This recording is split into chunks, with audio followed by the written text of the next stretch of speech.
Hello everyone, তোমার সামনে নতুন রেসিপি নিয়ে চলে আসলাম। চলো তোমার সাথে শেয়ার করি।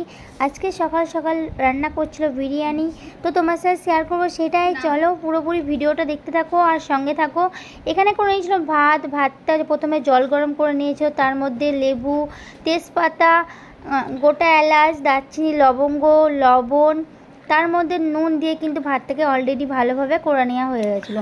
আর এখানে আলুগুলোকেও ভেজে নিয়েছি আর ম্যাগনেট করা মাংসটাকে ভালো করে কষিয়ে নিয়েছি। এখানে দেখো বাটারটাকে গ্রেভি করে নিয়েছি আর এখানে সব কিছু কিন্তু রেডি করে নিয়েছি। এবার দুধটাকে রেডি করে নেবো। চলো দুধের মধ্যে কেশর দিয়ে দিলাম, গরম দুধের মধ্যে, আর গরম দুধের মধ্যে কেশর দিয়ে রাখলাম কিছুক্ষণের জন্য, তোমার সাথে শেয়ার করছি। এবার একটু ভালো করে নাড়িয়ে নেব, এই দুধটাকে সুন্দর করে একদম মিক্স করে নেব। আর দেখতে পাচ্ছ কেশর দিয়ে কত সুন্দর। চলো তোমার সাথে সবই শেয়ার করছি। তারপর দেখো এখানে কিন্তু ডেকচিতে গরম করে নিয়ে চলে আসলাম বাটার, ঘি, আর নিয়ে চলে আসলাম সুন্দর করে গরম করে। এবার কিন্তু জাগ দেওয়ার পালা। সব কিছু আমার রেডি হয়ে গেছিলো। এবার দিব জাগ বিরিয়ানিতে। সবার প্রথমে দেখো আমি কিন্তু গ্রেভিটা দিয়ে দিচ্ছি, মানে মশলাটা, মাংসের মশলাটা দিয়ে দিচ্ছি ভালো করে আর সুন্দর করে দিয়ে দিচ্ছি।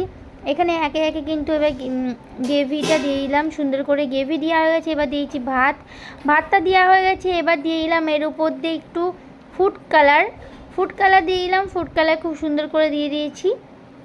একে একে সব জিনিস দেবো এর উপর দিয়ে, তোমার সাথে শেয়ার করবো। এখানে ফুড কালার দিচ্ছি, বিরিয়ানি মশলা, তারপর দেখো এখানে সব জিনিস দেবো, বাটার থেকে শুরু করে, বেস্তা থেকে শুরু করে সব জিনিস একে একে সব দিয়ে দিচ্ছি।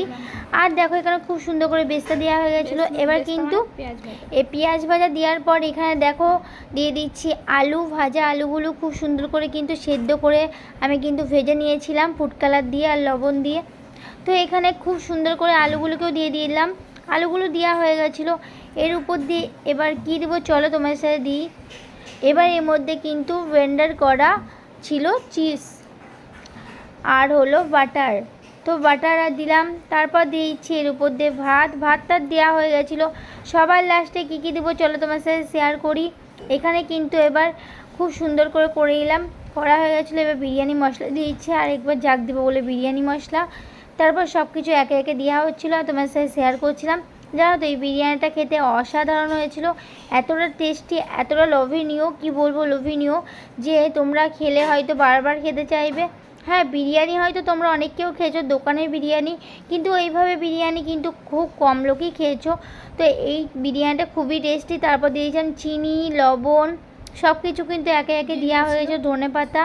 এখানে দেখো আবার দিয়ে দিলাম মাংস। এবার দিয়েছি ভাত। তো এবার ভাতগুলোকে ভালো করে ঢেলে দিচ্ছি। ভাতটা দেওয়া হয়ে গেল। এবার দেখো খুব সুন্দর করে কিন্তু সাজিয়ে নিচ্ছি।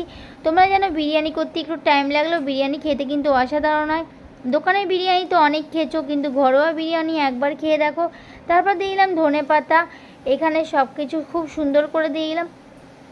আর জানো তো এতটা টেস্ট হয়েছিল বিরিয়ানিটা বলার মতন না। চল এখানে কিন্তু বিরিয়ানি এবার জাগ দিতে বসিয়ে দেবো, আর অলরেডি কিন্তু জাগ দিতেও বসিয়ে দিচ্ছি। তো তোমাদের বিরিয়ানির কে রেসিপি চাও অবশ্যই কমেন্ট করো, আর ভালো লাগলে লাইক কমেন্ট শেয়ার করতে একদম ভুলো না। চলে এবার কিন্তু সবার লাস্টে দিচ্ছি দুধ দিয়ে যে কেশর মিশানো ছিল ওইটা দিয়ে দিলাম আর কালার দিয়ে দিলাম। সব দেওয়া হয়ে গেছে, জাগ দেওয়া কমপ্লিট হয়ে স্নান করে চলে আসলাম। এসে কিন্তু খেয়ে নিচ্ছি গরম গরম বিরিয়ানি খেয়েছি। কে খাবে চলে এসো। আর এই বিরিয়ানি দেখে কার কার জিভে জল আসছে অবশ্যই কমেন্টে জানাও। আর নেক্সট ব্লগে আসছি। Bye bye, love you.